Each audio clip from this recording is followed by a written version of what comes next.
Anybody going to care about this guy? Is it going to cut together? Is it going to matter? Is it going to make any sense? And Bob, well, that's the thing about making movies, Tom. It's a mind. Have you ever been tempted to watch a movie more than once?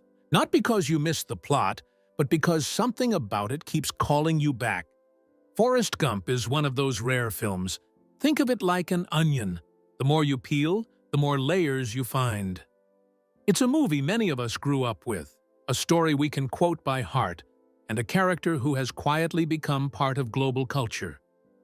But what if we told you that beneath those layers, behind the familiar lines and unforgettable moments, lies a surprisingly intricate piece of cinema?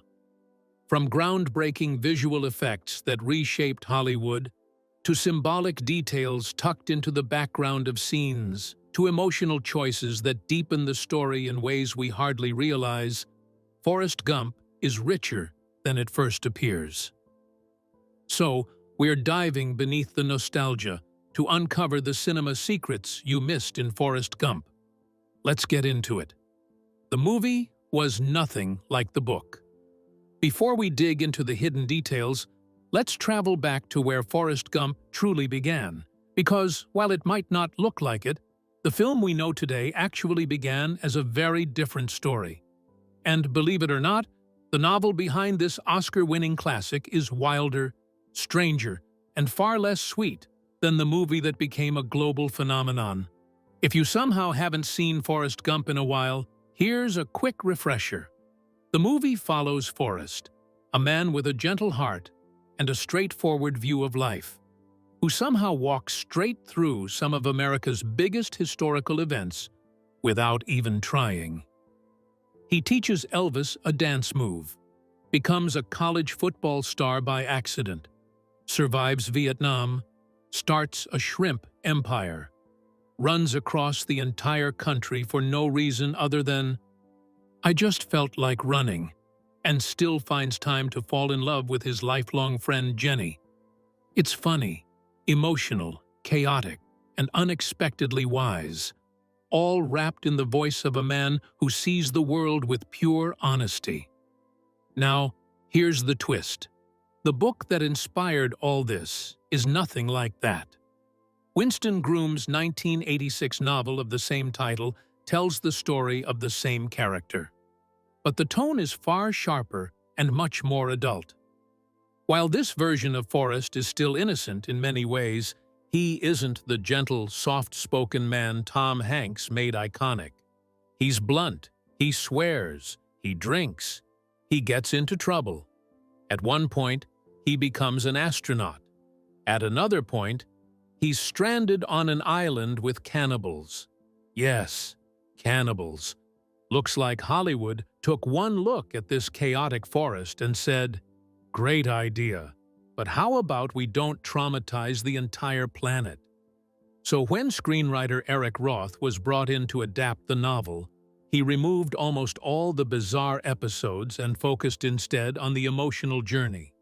He reshaped Forrest into the humble, kind, earnest soul we all know today, someone whose simplicity allows him to walk through history without judgment or fear. While it was a rather drastic and bold choice, it actually worked. The book sold 30,000 copies before the film, and after, over 1 million.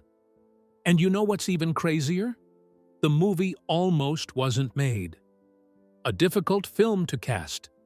Forrest Gump is inarguably one of the best movies ever made. But did you know that it almost never even saw the light of day? That's right. Although the script brimmed with a lot of potential, the producers knew it would fall flat if they didn't match the right actors to the characters. And surprisingly, this proved to be a challenge. Finding actors wasn't the difficult part. It was finding the right one that was. So, how did Tom Hanks come on board? Well, it all leads back to the multiple rewrites and production changes that had happened. In fact, at some point, after Warner Brothers had spent years developing the project, they ultimately decided to walk away as some of the executives couldn't help but draw similarities between Forrest Gump and the 1988 Academy Award-winning film Rain Man. With Warner Brothers out of the picture, the movie was left without studio backing, and it looked as though production was never even going to begin. Just like that, the curtains were closing, and years of hard work were slowly becoming useless. Until Paramount Pictures eventually realized just how much potential this strange little project carried, they swooped in and bought the rights. It was like a miracle. Once that happened, everything began to fall into place. The script tightened beautifully, and it would later go on to win the Oscar for Best Adapted Screenplay.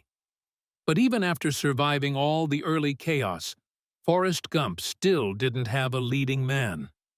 At the time, the project was floating around Hollywood with a strange premise, a risky tone, and a script nobody quite knew what to do with.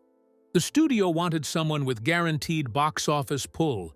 Think big, flashy names who fit the traditional leading man mold.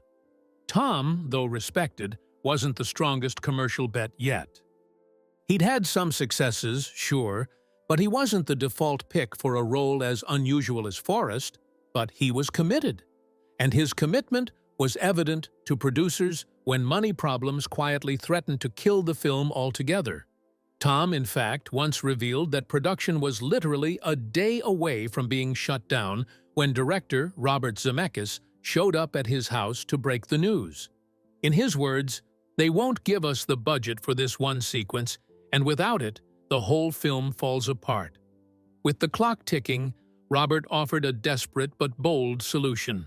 He and Tom could personally pay for the sequence themselves, just to keep the studio from pulling the plug. Understanding the stakes and what losing the film would mean, Tom agreed roughly 48 hours before everything would have collapsed. Their gamble paid off. Tom was locked in for the role. And that very sequence, the montage of Forrest running across America, became one of the most unforgettable images in cinema. Tom, in the lead role, earned him an Academy Award for Best Actor. But it's wild to think the role could easily have gone to someone else. Someone like John Travolta, for example. John Travolta was the first choice. It's surprising, but did you know John Travolta was actually the first choice to play Forrest? It's almost impossible to imagine anyone but Tom as Forrest now, but in the early days of casting, the role was wide open. At the time, Hollywood was in one of its unpredictable phases, where star power mattered more than emotional fit, and the studio initially chased the biggest names they could find. Fresh off his dramatic comeback in Pulp Fiction, which had dragged him back into the spotlight after years in the shadows, Forrest Gump could have made the year unstoppable for John. But he turned it down, maybe sensing the script was unusual, maybe just overwhelmed by the sudden revival of his career. Then there were Bill Murray and Chevy Chase, two actors known for leaning into comedy rather than the quiet sincerity the role demanded. Looking back, it feels like Hollywood was trying to fit Forrest into a version of stardom that didn't quite match who the character really was. The role needed softness, a kind of earnestness you can't fake. And that's where Tom slipped in with an instinctive understanding of Forrest's heart. Instead of playing him for laughs, he found the purity, the honesty, the quiet dignity. Since we're already talking about first choices, here's a fun twist. Even the director we now associate so strongly with Forrest Gump wasn't the studio's first pick. Robert Zemeckis wasn't first choice today. It feels impossible to imagine anyone other than Robert Zemeckis guiding this film. But at the time, Hollywood wasn't entirely convinced he was ready for something this emotionally ambitious. Of course, he'd proven himself with Back to the Future, but he also had a reputation for loving spectacle, gadgets, and visual tricks. Not exactly the first qualities you think of when you picture a gentle southern fairy tale. So the studio explored other options. The first person they approached was Terry Gilliam. Now, Terry is a brilliant filmmaker. Just look at Brazil or 12 Monkeys, But his world is full of surrealism, absurdist humor, and twisted dystopias. Beautiful, yes. Emotional, yes. But definitely not the vibe of a story about a soft-spoken man who changes the world with nothing but sincerity. Terry took one look at the project and politely declined. Next up was Barry Sonnenfeld. At the time, he had just found success with the Addams Family and was becoming a major name in quirky, stylized comedy. But he also chose to step away, choosing to make Addams Family values instead. That left the studio circling back to Robert, who finally stepped into the role and shaped the film into what we know today. And this is where things get interesting. Robert may not have been the first choice, but he was the director who gave Forrest Gump its unmistakable mixture of heart and technical wizardry. If there's one thing Robert is famous for, it's his love of visual effects. The Polar Express, Beowulf, Who Framed Roger Rabbit. The man loves a technical challenge. And while Forrest Gump feels soft and grounded, it quietly uses more CGI than almost any drama of its era. CGI shots with help from Industrial Light and Magic, ILM, Robert digitally inserted Tom into archival footage with presidents like John F. Kennedy, Richard Nixon, and even cultural icons like John Lennon. At the time, this was groundbreaking. People in theaters genuinely thought Tom acted with these figures in real life. ILM also used digital erasing to make Gary Sinis's Lieutenant Dan appear legless, a technique that was so convincing, many viewers assumed Sinise was actually an amputee. And here's a surprising detail people rarely believe. Those iconic ping-pong scenes? Not a single ball was used. In the behind-the-scenes DVD, the crew revealed that Tom and his opponent were literally hitting the air, timing their movements to clicking sounds. The balls, and their impossible speed, were added entirely in post-production. Why? Probably a mix of reasons. Maybe the actors weren't skilled enough, maybe the shots needed to be perfect, or maybe Robert just couldn't resist another CGI challenge. Whatever the reason, the result is seamless. The film didn't just charm audiences, it dominated the box office. Forrest Gump earned over $330 million in the US alone, second only to The Lion King that year, and more than $683 million worldwide. In fact, it's still the highest-grossing film of Robert's career. And at the Oscars, the movie swept 6 major awards, including Best Picture and Best Director for Robert. A win that to this day sparks debate. But there's no denying it cemented Forrest Gump as a cultural landmark. For a movie that raked in a hefty sum, it's surprising to learn its lead actor didn't actually receive a traditional upfront paycheck. Tom took a very unusual gamble instead. Tom's unusual gamble. For a film that became such a monumental success, you'd imagine everyone involved knew from the very beginning that Forrest Gump would be a masterpiece. But Hollywood almost never works that neatly. Some of the greatest films ever made, Star Wars, Titanic, and The Shawshank Redemption, started with doubt, budget fights, and hesitant studios. And Forrest Gump wasn't any different. Its road to completion was filled with uncertainty, and right in the middle of that uncertainty stood Tom, making one of the boldest financial decisions of his career. When Tom signed onto the project, Paramount was nervous. The movie was expensive, ambitious, and filled with experimental technology. Studio executives weren't entirely confident it would connect with audiences.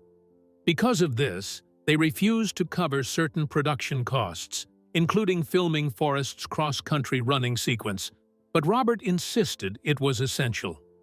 The studio pushed back, so in the end, Tom and Robert literally paid for those scenes out of their own pockets, splitting the cost, and that decision changed everything.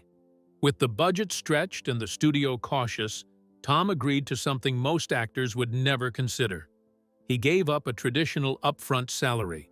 Instead, he chose a percentage deal based on the film's profits. Hollywood calls this back-end points, and it's usually a gamble.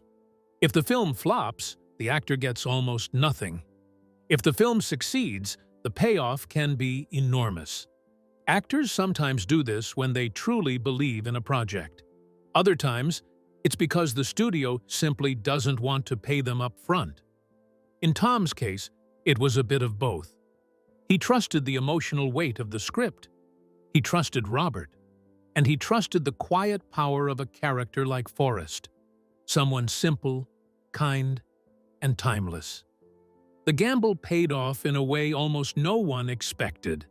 Because Forrest Gump didn't just do well, it exploded. The film resonated with audiences around the world, becoming one of the biggest box office hits of the 90s. And for Tom, his small back-end deal turned into a life-changing windfall.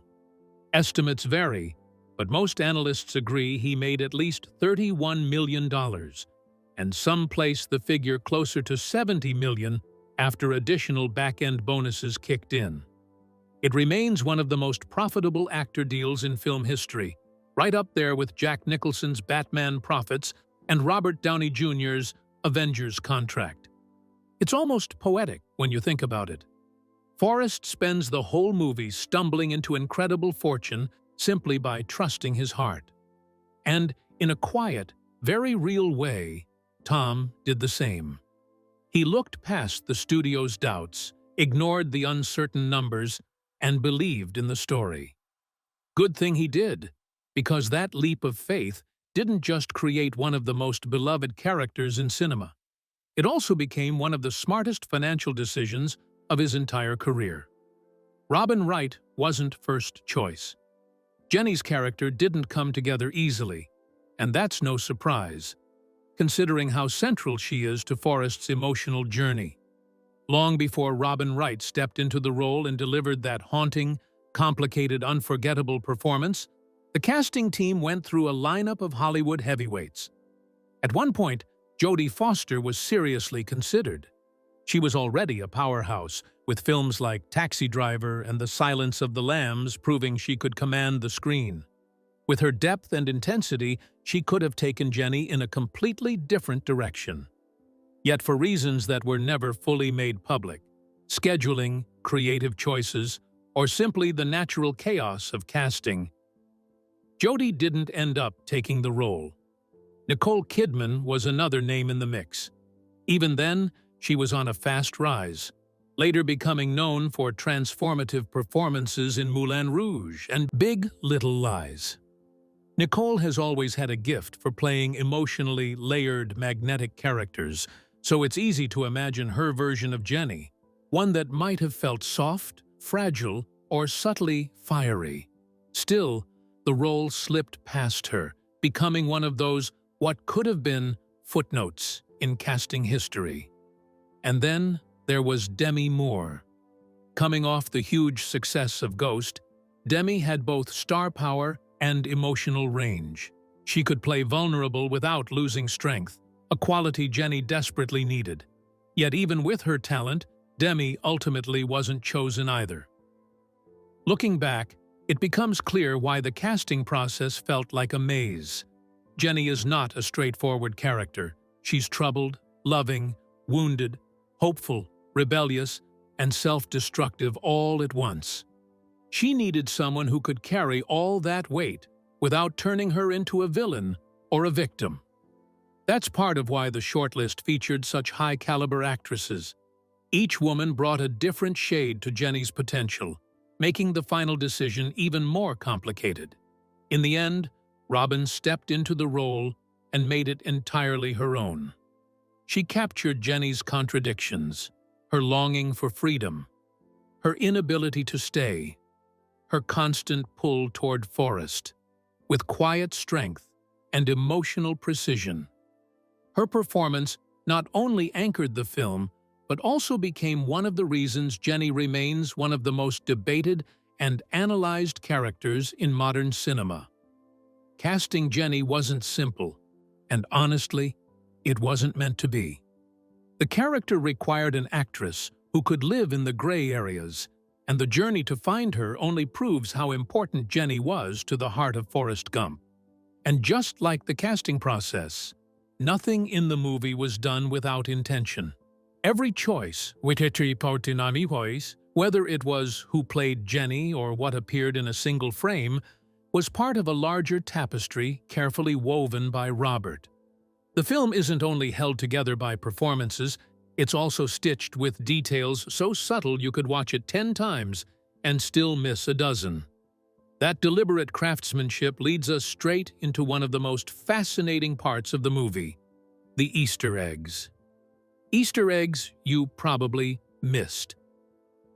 One of the reasons Forrest Gump stays rewatchable is simple. The film hides more secrets than most people ever notice.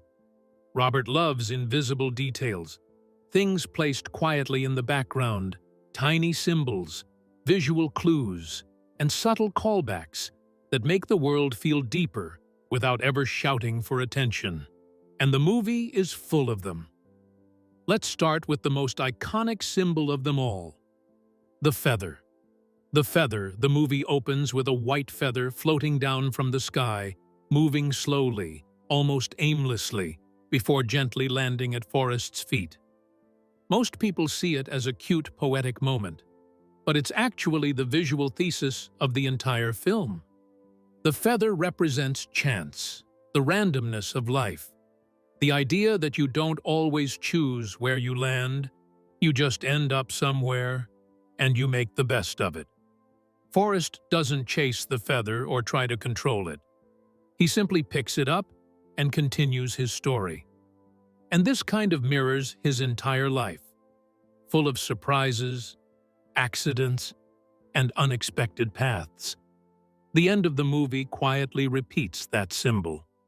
Another feather drifting into the air, closing the story the same way it began.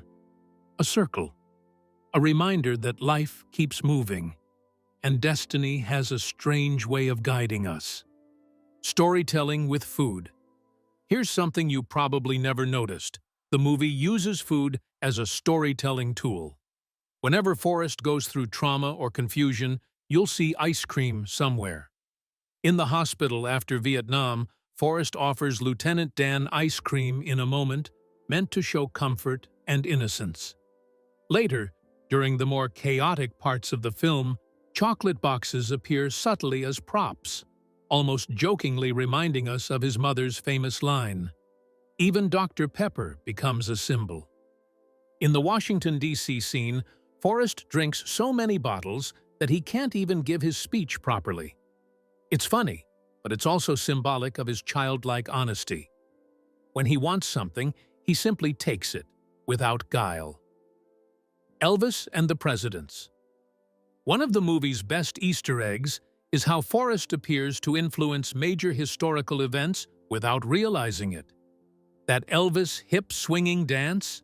According to the movie, he got it from watching young Forrest wear leg braces. A fictional joke, yes, but it becomes a clever blending of pop culture and innocence. Meeting U.S. presidents is another huge cinematic trick. Robert used real archival footage and digitally altered the mouth movements so it looked like the presidents were actually talking to Forrest. Today, this kind of effect is common. But in '94, it was groundbreaking. The bench. There are props in cinema that fade quietly into the background, and then there's the Forrest Gump bench. A simple wooden seat, placed in front of a bus stop, yet powerful enough to become the emotional spine of an entire story. The film begins with Forrest sitting on that bench, a feather dancing in the wind. And it ends the same way. That bench is the doorway into Forrest's life. And over the years, it has come to symbolize much more than just a place to wait for a bus. In the movie, it becomes a stage where Forrest retells the extraordinary story of his very ordinary life to complete strangers. It's where he reveals how a boy people called slow managed to accomplish things most people only dream about, surviving the chaos of Vietnam inspiring American culture without trying, building a shrimp empire, becoming a national icon, finding and losing love, and discovering what truly matters. And all of it is shared from that simple seat. No fanfare or spotlight, just Forrest speaking plainly, the way only he can. This structure, the entire life story unfolding from a park bench, did something unusual in Hollywood. It turned an object into a narrator. The bench isn't just a physical location. It shapes how we understand Forrest's character. The setting suggests humility. It reminds us that wisdom can come from unexpected places. And most importantly, it positions Forrest as someone who is always in motion, yet always grounded. He travels the world, fights wars, runs coast to coast, but he returns to a place of stillness to make sense of it all. The bench becomes the film's heartbeat. Naturally, fans wanted to know where this symbolic bench truly stood. Because if the story was unforgettable, surely the location would be too.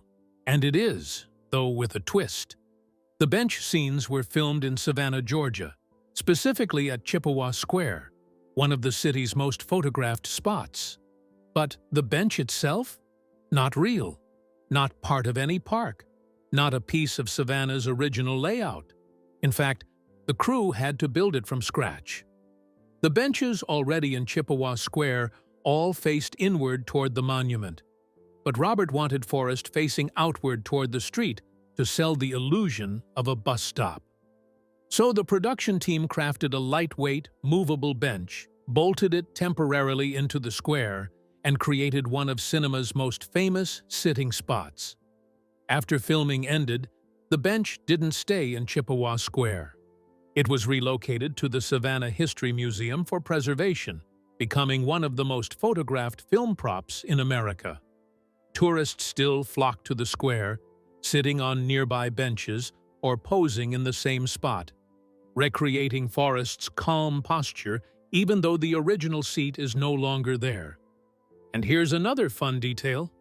Paramount made several replica benches as gifts.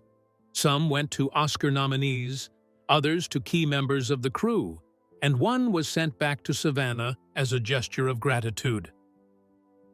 Tupac Shakur wanted to play Bubba. It turns out Tom wasn't the only one who saw something special in Forrest Gump long before it became a cultural phenomenon. Another unexpected admirer was none other than Tupac Shakur. Though the world remembers him primarily as one of the greatest hip-hop artists of all time, Tupac was also an accomplished actor with real screen presence. By the early 90s, he had already delivered strong performances in Juice, Poetic Justice, and Above the Rim, enough to earn him a place among rising Hollywood talents. And as surprising as it may sound, Tupac had his eye on the role of Benjamin Buford, Bubba Blue. In an interview, Tupac's wife, Keisha Morris, shared a charming detail. Their very first date was a trip to see Forrest Gump at the Chelsea movie theater. Afterward, they grabbed dinner at a small Italian restaurant nearby. She added that Tupac insisted on seeing the film because he had auditioned for Bubba. Imagine the alternate version of the movie that might have existed if he had landed the role. Tupac sitting beside Forrest, talking passionately about the shrimp business. But Tupac wasn't the only familiar name circling that character. In fact, Bubba became one of the most competitive and complicated roles Hollywood saw that decade. One of the first actors approached for the part was Dave Chappelle. Yes, that Dave Chappelle. At the time, he was still early in his career, taking on small roles and sharpening the voice that would eventually make him one of the greatest comedians alive. Dave later joked in a stand-up set that he turned down the Bubba role because he worried it played too directly into racial stereotypes. The irony, of course, is that he would go on to work with Tom years later in You've Got Mail. Hollywood always finds a way to circle back. Another strong contender was David Alan Grier, a talented actor and comedian known for In Living Color and a long list of film and television roles. He was offered the part as well, but turned it down. Years later, David admitted he wished he hadn't, because by then, Bubba had become one of the most beloved characters in the movie. Turning down a small shrimp boat that would become a cinematic empire was, in hindsight, a tough call. Speaking of shrimps, one of the most unexpectedly emotional threads in Forrest Gump is the birth of the Bubba Gump Shrimp Company. So, how did a joke become a profitable business? The shrimp business. What starts as a simple promise between two soldiers grows into one of the most memorable business ventures in movie history, and later, a real-life global restaurant chain. In the film, Bubba talks endlessly about shrimp, listing every cooking method known to mankind. At first, it plays like comedic relief in the middle of the Vietnam chaos, but the moment Bubba dies, it stops being funny and becomes something else entirely. A mission Forrest refuses to abandon. What many viewers don't realize is that the shrimp business wasn't played for laughs, it was a symbol. Bubba's dream was small, humble, and deeply personal. So when Forrest returns home and buys a boat, he isn't trying to get rich. He's simply fulfilling a promise to a friend who never got the chance to come home. The fact that the business eventually becomes wildly successful feels almost like life rewarding Forrest's loyalty and innocence. Behind the scenes, the shrimp boat storyline was shot using a combination of real boats and visual effects. ILM digitally replaced stormy waters, added schools of shrimp, and even removed modern objects from the horizon. Michael T. Williamson, Bubba, once revealed that the shrimp talk took multiple takes because Tom kept laughing at his delivery. And here's a wild twist. After the movie's success, Paramount licensed the idea and turned Bubba Gump Shrimp Company into an actual restaurant chain. The very first one opened in Monterey, California, in 1996. Today, it has locations around the world, from Orlando to Tokyo, making it one of the rare film-inspired businesses to become a real culinary brand. A fictional promise became a global phenomenon, proving that even the smallest dreams can ripple into something bigger than anyone imagined. Did we miss any other cinema secrets? Tell us in the comments below. Thanks for watching. Please leave a like and subscribe to the channel for more videos like this.